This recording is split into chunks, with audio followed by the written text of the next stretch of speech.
Yo, Laker Nation, I told y'all last year when we didn't make the playoffs that it wouldn't last very long.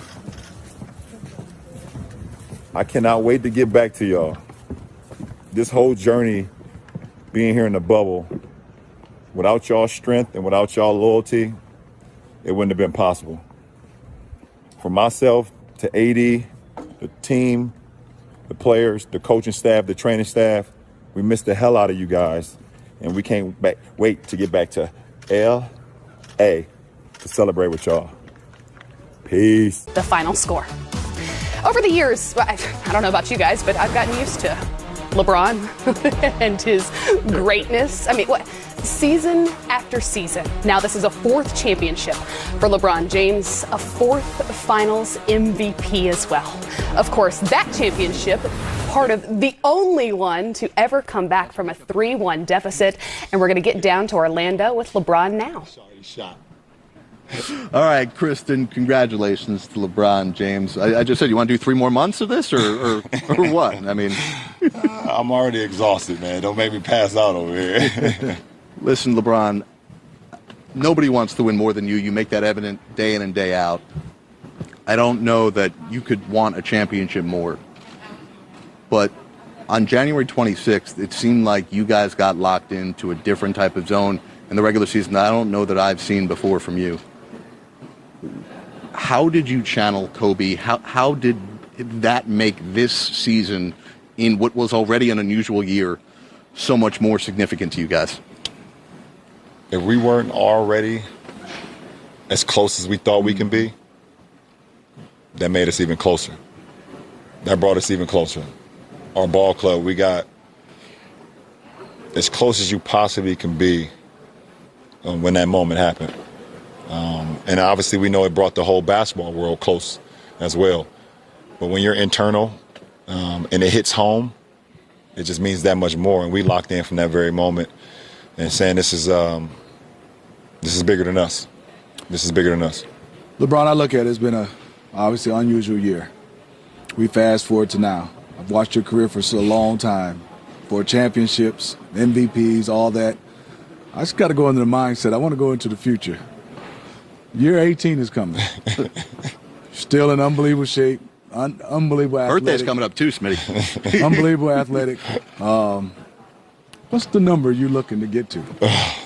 What's the number? Well, I mean, Smitty, technically, I'm actually already in year 18. We've been playing for a whole calendar year. That ain't the number I'm looking for. I know. That ain't the number I'm looking for. That's the only question. What's the number? I don't know. Okay. I have not put a cap on it. I know I got a lot of years left, and what that looks like, how many years that looks like, I'm not sure. And I know I can continue to play at a high level. You know, a lot of it has to go into my family as well. You know, having 3 kids, having a high school sophomore right now who's, it's just, a lot of that stuff plays a part. But as far as the game, I know I can play the game for quite a while. LeBron, we've had a lot of chats over these 3 months, and I appreciate how courteous you've been. There's one question I've yet to ask you that I've been waiting a while for. And I don't know if you've been asked this already. You haven't been able to be on social media yet, but you said something during the seeding games. You said, some things you just can't control here. You don't really want to talk about it, but it's off the floor. What was it about this that was going on here that seemed to be driving you a bit crazy? To be honest, it was just things that you, like I said, you control what you can control, and things that you can't, you try not to worry about. This is the unknown. None of us has ever experienced anything like this, from players to coaches to you guys. It was just very challenging, and the one thing I was always been able to do, even when I had that moment, I was still able to focus on the main thing. And the main thing was, if you start something, you finish it. So that was able to creep out of my mind, because my mother always told me, if you're going to start something, you finish it, no matter the outcome. So that helped me get through that part. But LeBron, I mean, for the people who have not been in the bubble, I mean, it's been over 100 days for you. I've been here for now 81 days. It's different.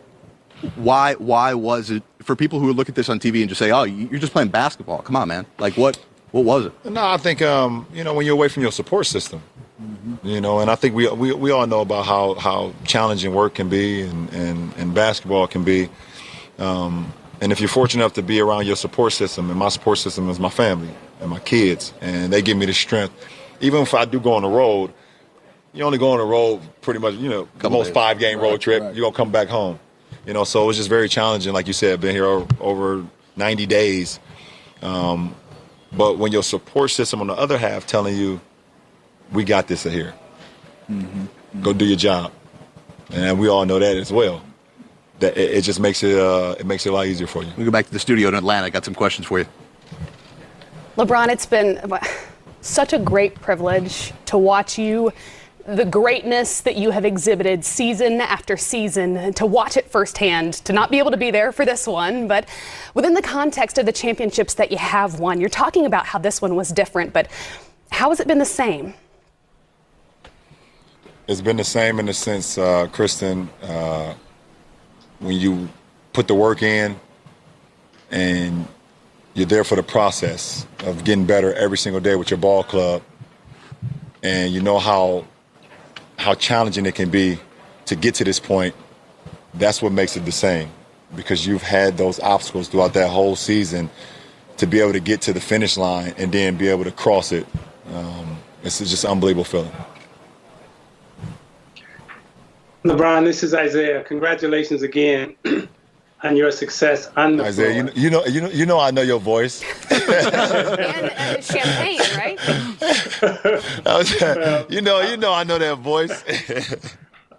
Well, I want to remind you of some conversations that we had in Akron and also in Miami about not only just being a champion on the floor, but taking on the challenge of being what Muhammad Ali was for our society in difficult times, and speaking to racial justice and voting rights and fighting for civil rights, following in the steps of Bill Russell, Kareem Abdul-Jabbar, off the floor, taking on that challenge and accepting that challenge and responsibility, and being able to be a champion on the floor and off the floor and help move America to a better place. Talk to us about how rewarding that has been for you and how challenging it's been for you also. That's a hell of a question. Well, I'm going to ask you some hard questions. Yeah, I love it. I love the fact that you challenging me. It's a hell of a responsibility to know that you have so many people that need you for inspiration, need you for hope. They count on you to try to be as great or even beyond great every single day. But it's also another thing when you can accept that as well. And for me, the things that I try to do is to try to make my people proud. My people in my community, the people who grew up just like me, the men and the women that has been a part of this society for so long, and we've always felt forgotten, or we felt like we've never had a purpose, or we felt like no one ever cared about what we do. So to be able to talk about social injustice and voter suppression and police brutality to my people, that's more important than what I do on the floor. The floor comes easy. I've been doing that for a long time. But what's not easy is growing up black in America. And for me to be able to have my voice and people to look at me for inspiration and to make they feel like they now being heard, that's a hell of an accomplishment. And hopefully I'll make our people proud. You have. And thank you. Baby boy, what's going on? I didn't have you since What's going on, G? What's up? I didn't have you since you came out of high school, man. We've been knowing each other that long, man. We like brothers. I let you ride my Hummer, and you wanted to take it and everything. That was what we did, man. We did that. Hey, Christian, I have my license, okay? I have my license, all right? Verify, we're on television. But I've been around you a lot, and I haven't seen you this serious in my life about things that is happening right in this world. And I really love that. And I appreciate you from me seeing you young and growing up to where you are now. And when you was on a podium today, for you to say, I want my respect too, that made me think that my guy is now turning to a bigger person than his basketball. And let me know why you said, let me get my respect too. I think we all can agree that no matter how many accomplishments that you have in your respective craft or whatever the case may be, you're always going to have doubters. You're always going to have people that doubt you, or you try to have people that try to make you forget your purpose. And I think it drives me. I think it drives me to know that no matter what people say about me, both on and off the floor, from athletes to politicians. But at the end of the day, for a man and for a black man, all you got is your word and your respect. And no matter if people disagree with what you do, no matter if people talk about, okay, they rather you do this instead of that, if I'm respected, nothing else, everything else falls at the waistline. Hey, LeBron, this is Grant Hill. Congratulations. I want to echo the same sentiment from Kristen about how much it's been a joy to watch you play. It hasn't always been a joy to play against you. But, You did well, Grant. Yes. I can speak firsthand to that. But congratulations. I'm just curious. I mean, your career has truly been remarkable, really a beautiful story. One of the most accomplished and celebrated athletes in the history of sports. And I'm just curious, I know right now you're sort of just taking it all in, but do you ever sit and reflect on the totality of your career and all that you've done? I know you're in the midst of it and you still got a lot more you're looking to accomplish, but man, you got every record. I mean, playoff record, scoring, I mean, everything. And when it's all said and done, there's a strong chance you're going to be at the top of every list. So I'm just curious, do you ever sit back and like, wow, like, man, this is pretty amazing what I've been able to do and what I hope to continue to do as I move forward? G Hill, I appreciate the words, man. And for me, my friends tell me all the time, my family tell me all the time that sometimes maybe I should really sit back and look what I've accomplished. And I continue to be stubborn. I continue to be hard-headed because I just feel like I got so much more to give to the sport, to my franchise, to my teammates that I have that particular year.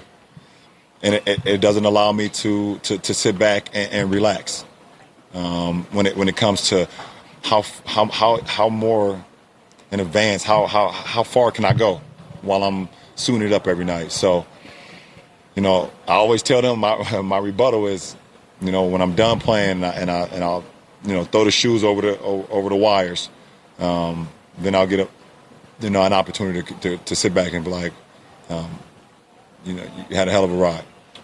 LeBron, last question for me. You did it with AD. Just talk about that journey from getting a chance to know him. You're the vet now. You're pulling up a guy like AD. Just talk about that relationship. I even talked to him in my sit down, on the off, on the court, off the court. Yeah. But more when y'all had basketball disagreements. Right. Y'all still came together to get this ring. No, absolutely. And you might have saw the play during the finals. I tried to throw him the pass over the top, and it went out of bounds. And I was kind of mad at myself, and he was mad at me. I was mad at him. I'm like, go get the ball. And before we crossed half court, we dapped each other up. And when the timeout happened, we went to each other. I was like, my fault. And he was like, no, that's my fault. We have that relationship where we hold each other accountable. And when you hold each other accountable and you see the work that you're putting into it, and then you also see the relationship off the floor, it actually makes the court a lot easier. And it also makes, when you have disagreements, you're able to get over it and keep the main thing the main thing. Feel like a part of the Laker community now? Laker Nation? We gotta get back to LA. I've been here 90-some days. I'll get back in LA. I'm gonna go see some folks and see if I'm part of the community now. See, All right. You got to finish up Space Jam too, right? Aren't we getting close? Yeah, for sure. Oh, we're gonna do that. We're gonna finish up Space Jam, and it's still slotted for this summer coming up. And congratulations on that Wheatie box right there too. I appreciate it. Got that man. out there for you as well. I appreciate it. Let me show y'all the. You see me on the front, but these my I Promise kids back home. There you go. That's what's important to me, man. That's what's important to me. That's cool, but that's awesome. Appreciate it, Wheaties. LeBron, we appreciate you. Congratulations. Title number 4. Appreciate you, boy. Appreciate you, boy. Let's go back to Atlanta. Now, who do I go through here? Our post-game coverage continues with the 2019-2020 NBA champion Los Angeles Lakers. After this, look at the Sherlock. Isaiah